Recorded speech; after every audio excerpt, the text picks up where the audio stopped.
pé. Se coloque de pé. Quantos querem ouvir a palavra do Senhor? Pastor Júlio Cole, quero retornar toda a direção para o nosso pastor. Nos permite dar continuidade. Está bom para cá. Vamos orar pelo nome de Deus, que veio de bom grado trazer a palavra para nós. Oremos. Amantíssimo Deus, eterno, bondoso e poderoso Pai, já ofertamos na tua casa, já louvamos o teu nome. Agora chegou o principal momento desse culto, o momento da tua palavra. Fala para a tua igreja, Senhor. Pai, não permita, Senhor, que ninguém venha ficar desligado agora. Senhor, dá, Senhor da glória, sabedoria para o teu filho, autoridade, poder e ousadia, para ministrar aquilo que o Senhor já colocou no coração dele. Que enquanto ele estiver ministrando a tua palavra, Senhor, cuide da casa dele, cuide da família dele, do seu ministério, em nome de Jesus. E toda a igreja diga: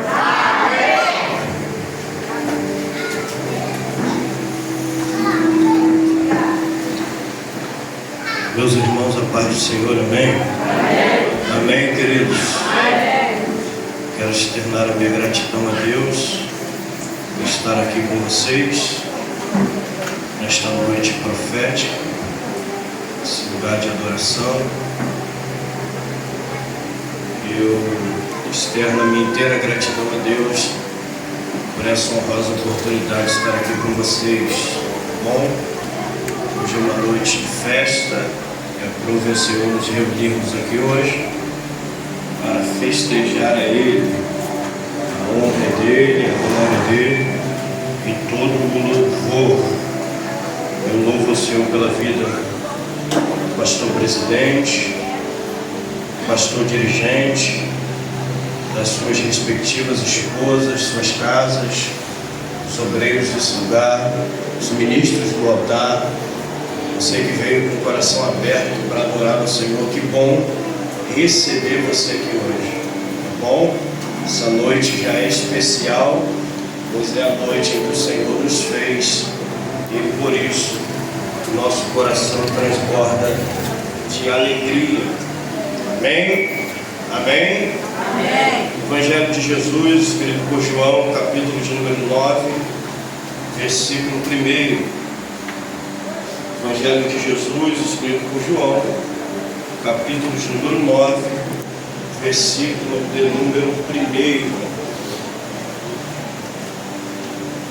Glória a Deus.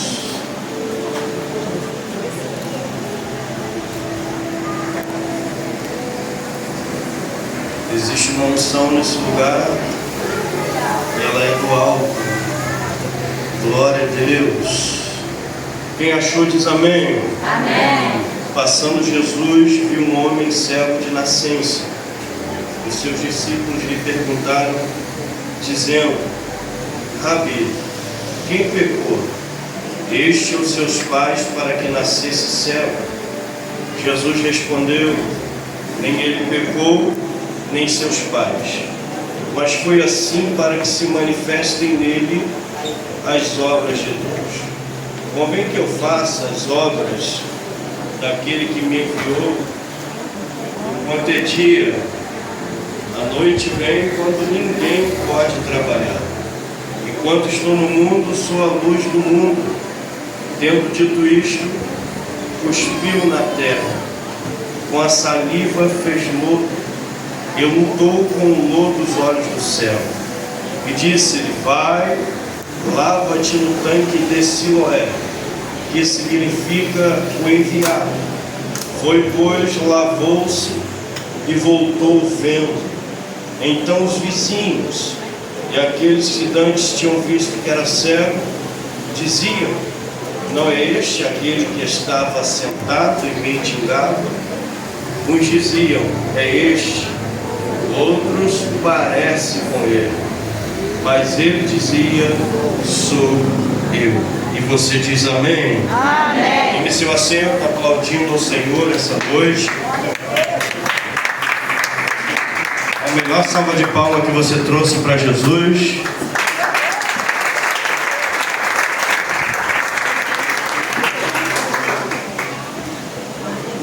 Glória a Deus. Queridos, quando nós abrimos o texto que está em questão para esta reunião, vimos aqui algumas lições importantes que vale a pena citá-las ao seu coração, uma vez entendendo que o magnífico Espírito Santo nos fez enxergar o que vamos compartilhar aqui hoje. Quero que você deixe, por gentileza, o teu coração sensível, aberto a ouvir a voz de Deus, pois algo profético será ministrado nesse altar endereçado à sua vida.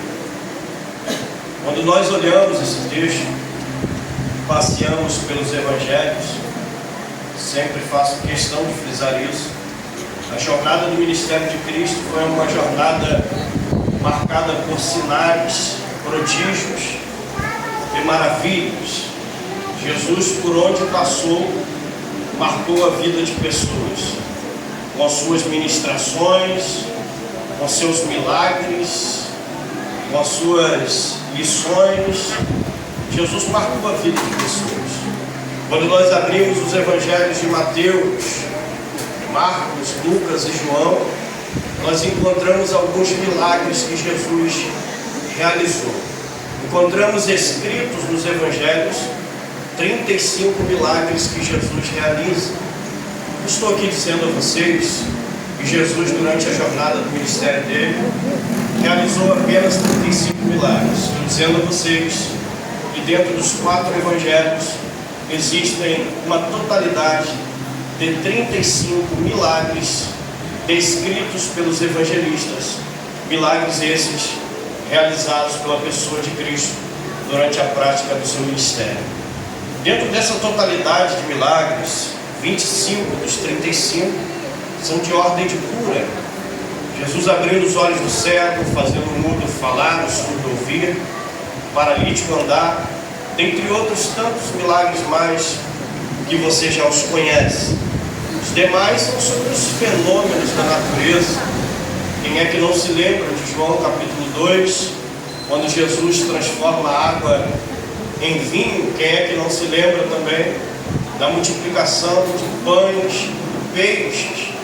Quem é que não se lembra quando Jesus estava dentro do barco e a tempestade açoitava o barco e de repente os discípulos, aterrorizados com o perigo do naufrágio, acordam Jesus, Jesus se levanta, os repreende, também repreende o vento e as águas, e o lugar que estava vivendo momentos difíceis, vive uma inteira calmaria, pois Jesus manda nas águas e manda também o vento. Você lembra quando os discípulos estão dentro da embarcação e eles olham Jesus vindo por cima das águas e supostamente entendem que quem vem é um fantasma? Lembra disso? Jesus olha e diz: vem Pedro, vem andar por cima das águas. Pedro se enche de fé, de ousadia, anda por cima das águas durante um determinado período, depois tira o olhar de Jesus e começa a afundar. Jesus segura nas mãos dele e diz: não temas. Você lembra disso tudo?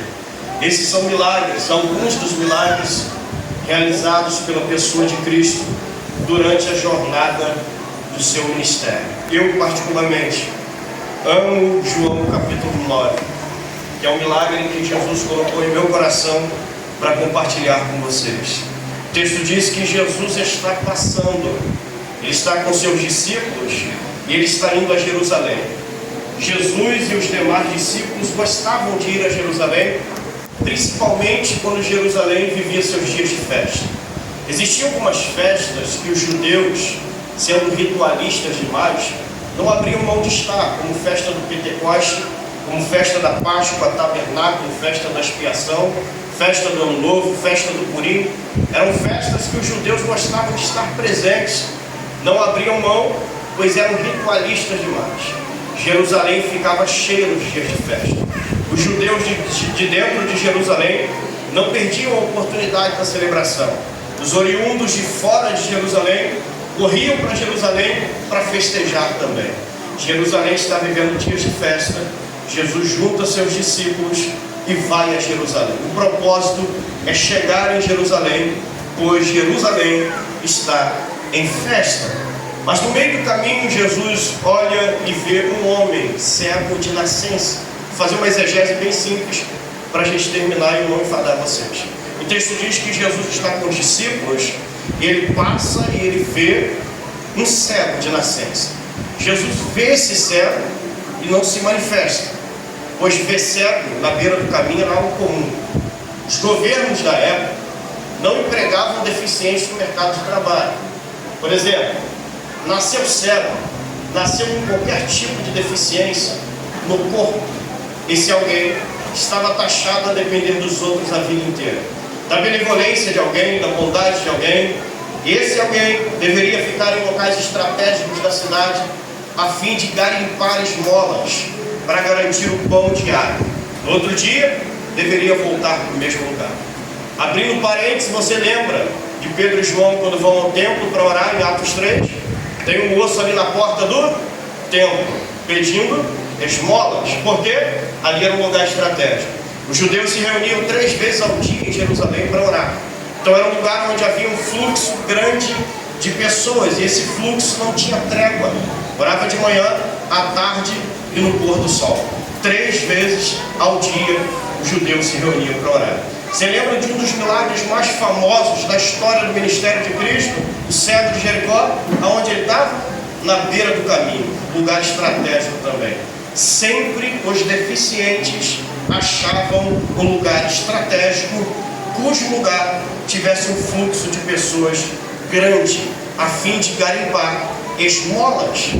Aí eu olho para o texto e vejo que Jesus está passando com os discípulos, e Jesus vai ver um homem cego de nascença.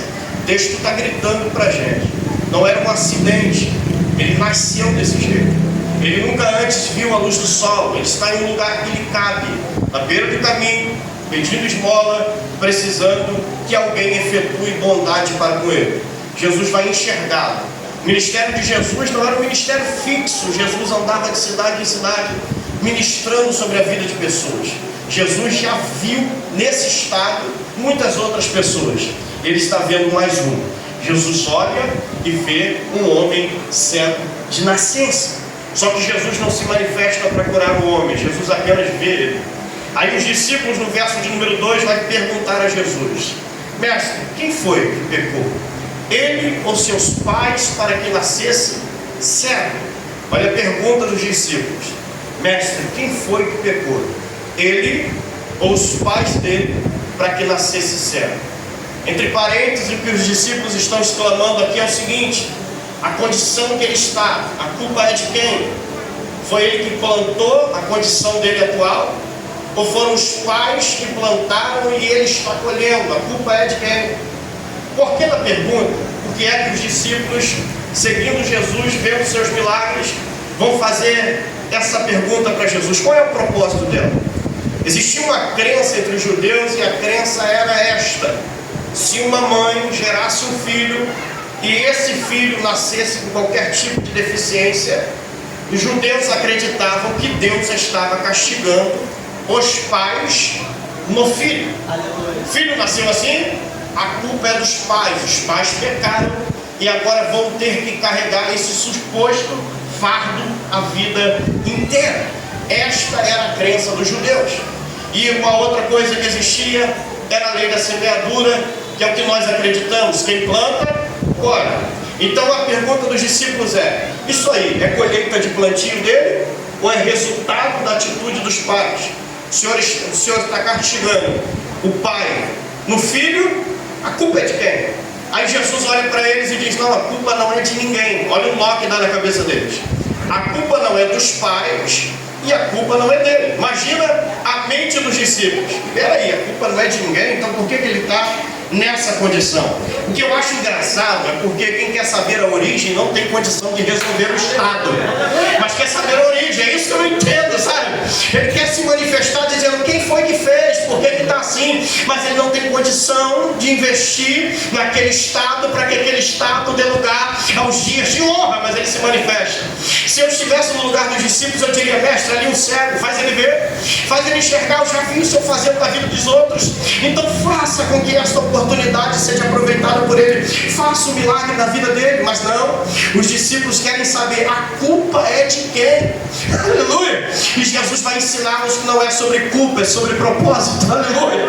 Não é sobre culpa, é sobre propósito. Aí Jesus vai olhar e vai dizer: olha, a culpa não é de ninguém, isso daí não é culpa dos pais, isso daí não é culpa dele. Aí Jesus entra no 3 dizendo: nem ele pecou, nem seus pais, mas foi assim para que se manifestem nele as obras de Deus. Quem gosta de Bíblia vai adorar, irmão.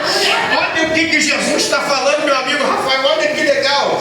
Nem ele pecou, absorveu o moço, nem seus pais, absorveu os pais. Ele diz: mas isso se sucedeu para que se manifestem nele as obras de Deus. Olha o que Jesus está falando. Jesus está falando o seguinte: olha, quando vocês olham para aquele cego, a visão de vocês vai até o problema, a minha visão vai até o propósito.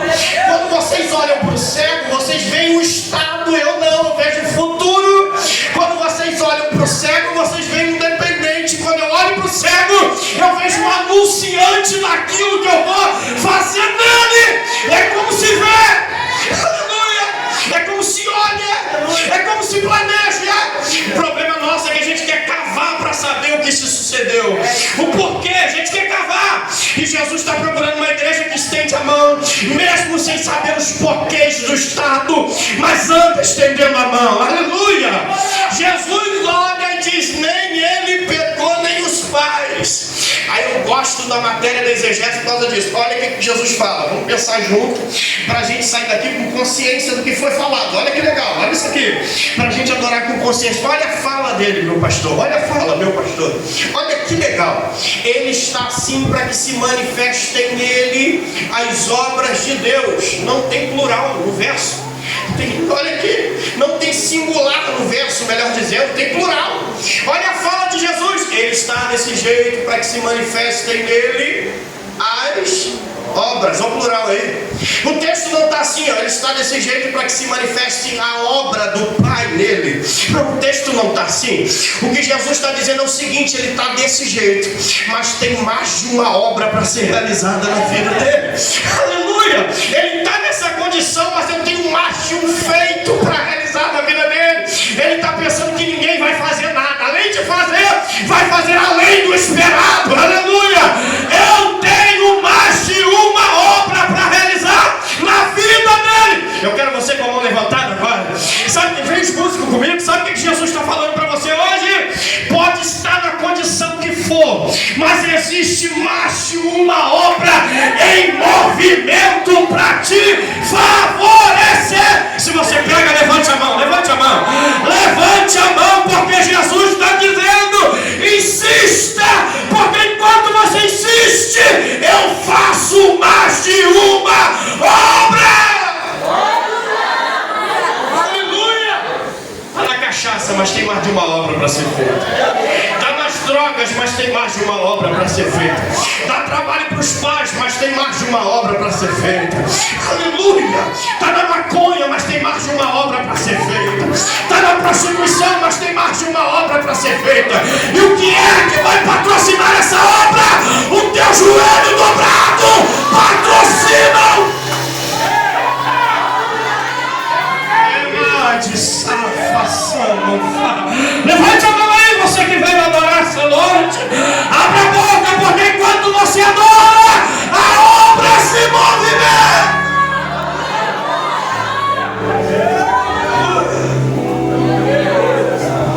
Aleluia. Vira para alguém do seu lado e diga: Deus está fazendo mais de uma obra. Não, você não está acreditando nisso. Fala com mais ímpeto para ele, mais força. Faz aquele olhar de profeta, aquele olhar de vaso, aquele olhar do manto, aquele olhar de vaso da marcha. Olha para ele e diga: tem mais de uma obra sendo feita. Você não pode deixar de orar, não pode feita. Você não pode desistir no meio do caminho, tem mais de uma obra sendo feita. Você não pode recuar para os frouxos, para os covardes. Você tem que avançar, tem mais de uma obra. Tem mais de uma obra.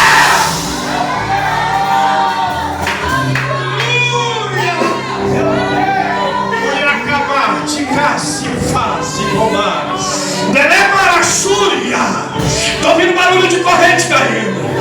Murifa, Sipa, Nuré, Telepacaçuri, Maraxandarária.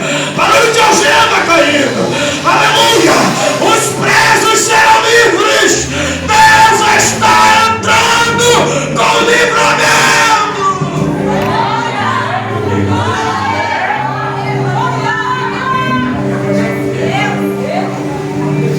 Tem mais de uma obra. Está assim para que se manifestem nele as obras de Deus. Aleluia.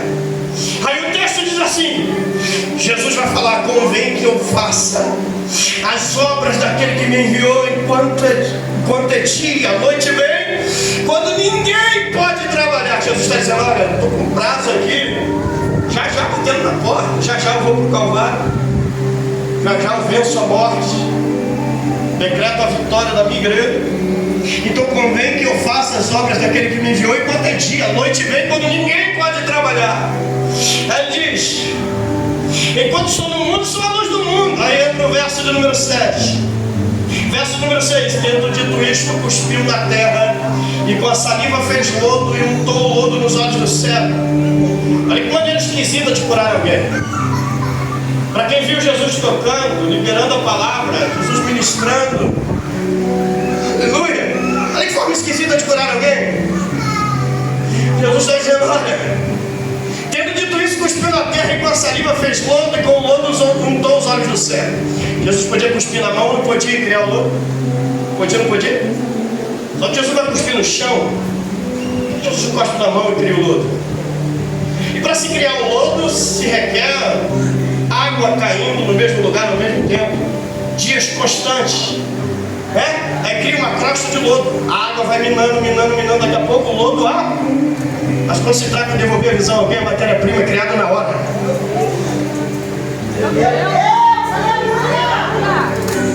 Por que Jesus não cospe na mão, cospe no chão?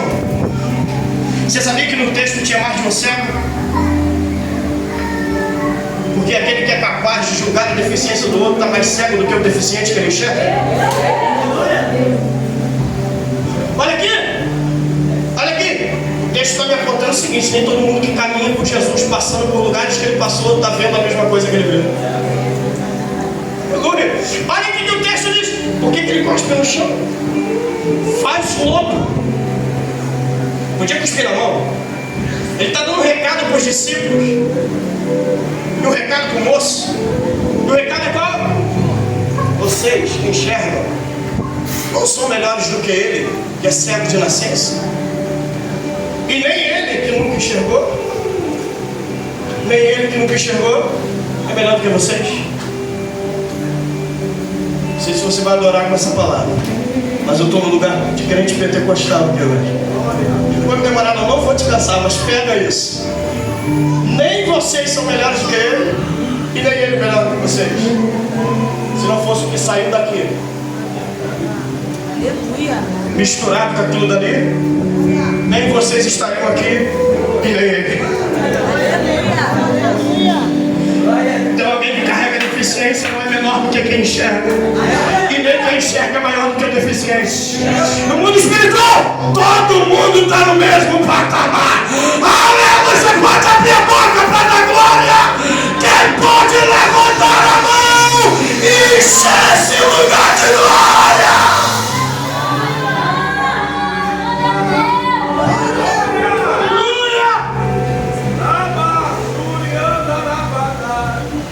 Para Deus que enxerga, você pode levantar a mão para dar glória? Ficar com a mão levantada, não te julgar como cego.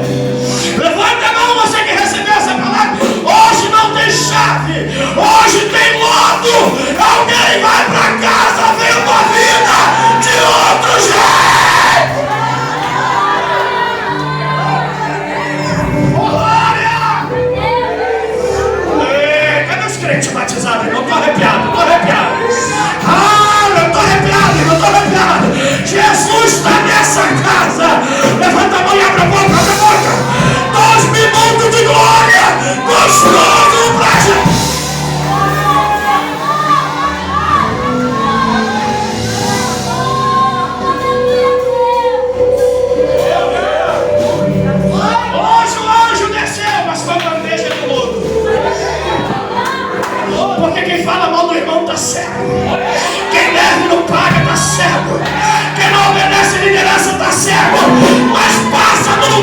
o cheio passa, mas está cego, está cego.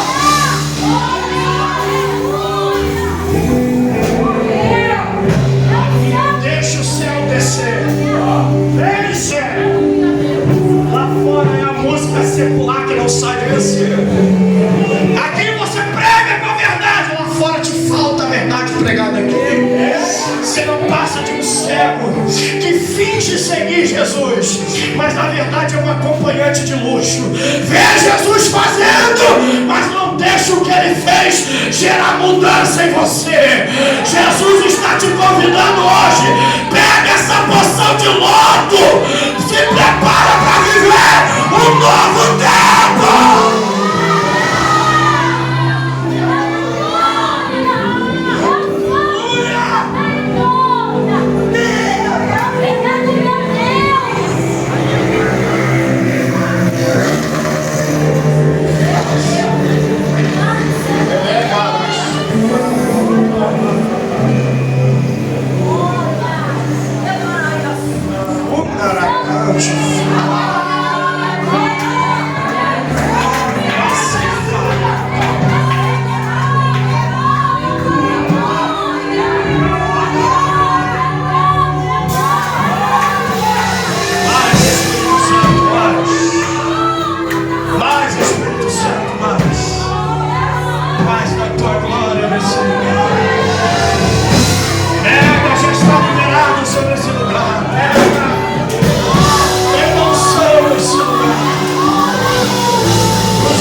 ele estaria aqui hoje.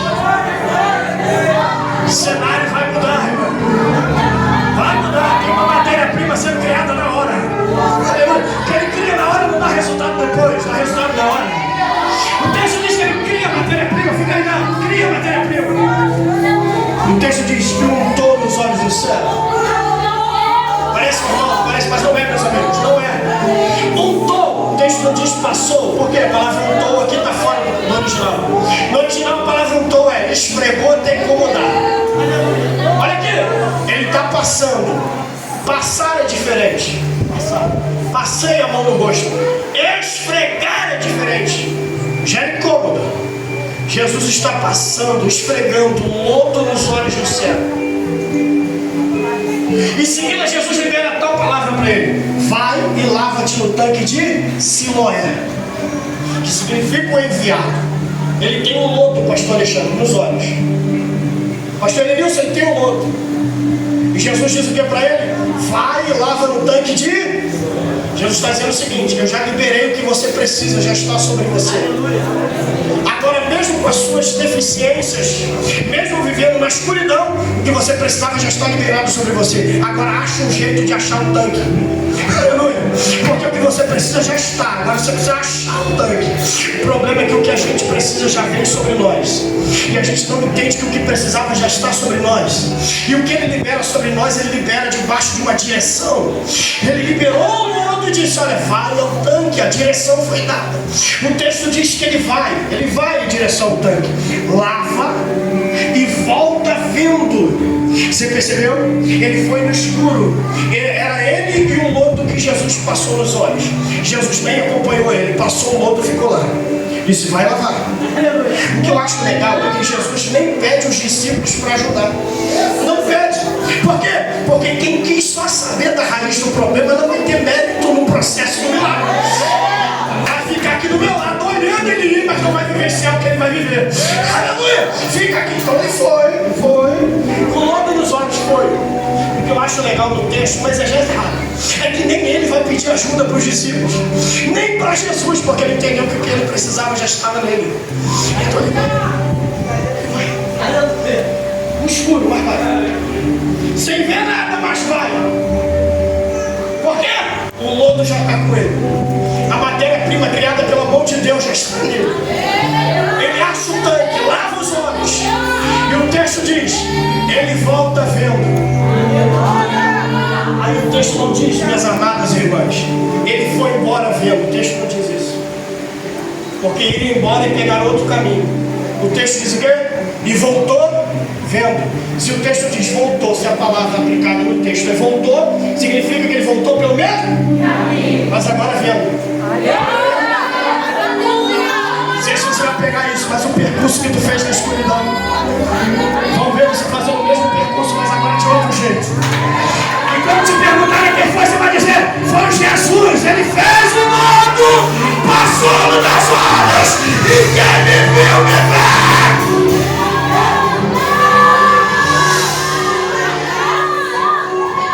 Sai do percurso da lágrima, do pranto, do choro, do abandono, da traição. Sabe esse percurso difícil? Você vai fazer o mesmo percurso de novo. Pensou aquela passagem só de ida, né? Olha eu aqui de volta. Eita! Quem levanta a mão para encher esse lugar de glória? Aleluia! Pensou que eu ia e não voltava, né? Olha pra cá, olha eu aqui de novo.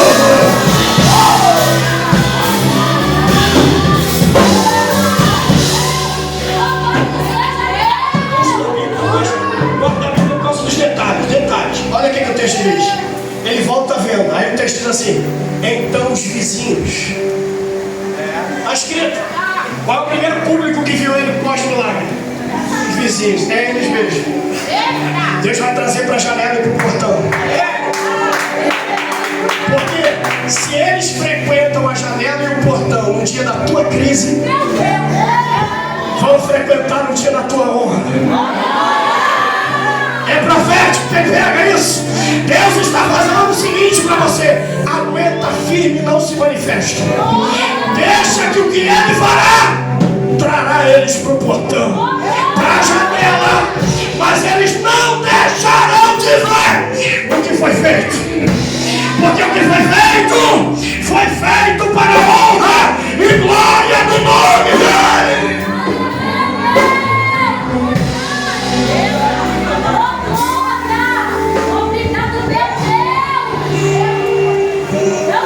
Aí os vizinhos, além de ver, eu acabo aqui, os vizinhos, além de ver, vai falar o seguinte: é ele. Os vizinhos não só veem, mas se manifestam. E a manifestação deles é parelha de dúvida. Olha o que eles falam: é ele. Aí o outro classe de vizinho diz: parece. Aí o outro: não, parece que não é ele. O que foi feito foi tão grande que os vizinhos que eram acostumados a ver ele na miséria, que além de cego era mendigo, não estão assimilando o que aconteceu. Tem uma dúvida. Haverá uma confusão, não é patrocinada pela terra. Não vão entender nada. Mas o teu nome vai estar na boca deles. Você cresce.